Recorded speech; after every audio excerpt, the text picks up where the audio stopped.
Selamun Aleyküm. 30 Kasım'da dünyada ve Türkiye'de neler yaşandı? Tarihte bugün hangi gelişmeler oldu? Hep birlikte bakalım.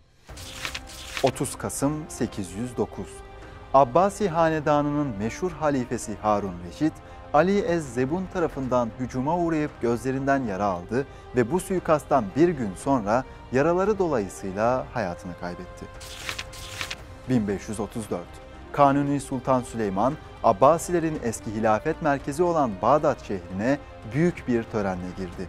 Bağdat'ta 4 ay kadar kalan Kanuni, ilk iş olarak Hanefi mezhebinin kurucusu kabul edilen İmam Hanefe'nin kabrini ziyaret ederek çinilerle süslü bir türbe ve cami yapılmasını emretti. Şiilerin etkisi altında olan Irak'ta Kanuni'nin Ehl-i Sünnet mezhebinin büyük imamını ziyaret etmesi siyasi bir manevra olarak değerlendirilmiştir. 1840. Napolyon Bonaparte'ın cesedi Saint Helena adasından Paris'e getirildi.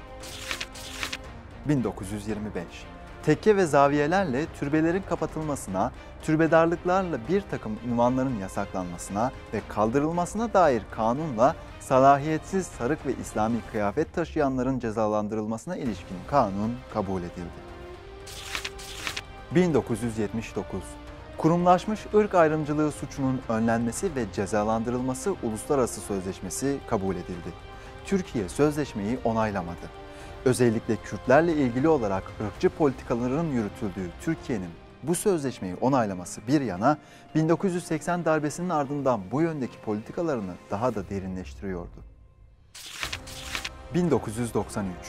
Milli Eğitim Bakanlığı, Ermeni ilkokullarında Ermenice dersi dışındaki bütün derslerin Türkçe yapılması zorunluluğunu getirdi.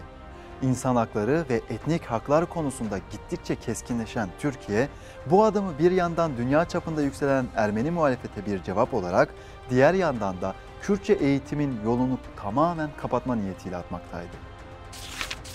2007. İstanbul-Isparta seferini yapmakta olan Atlasjet Hava Yolları'na ait MD-83 tipi yolcu uçağı, Isparta'nın Çukurören ve Kılıçköy'ler arasında kalan Türbetepe mevkiinde düştü. Uçakta bulunan 50 yolcu ve 7 mürettebattan kurtulan olmadı.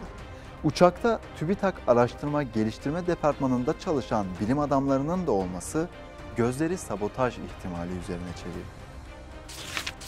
2012.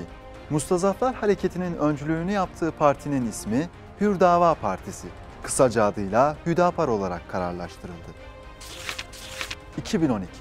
Birleşmiş Milletler, Filistin'in BM'deki gözlemci kuruluş statüsünün üye olmayan gözlemci devlet statüsüne yükseltilmesini oyladı.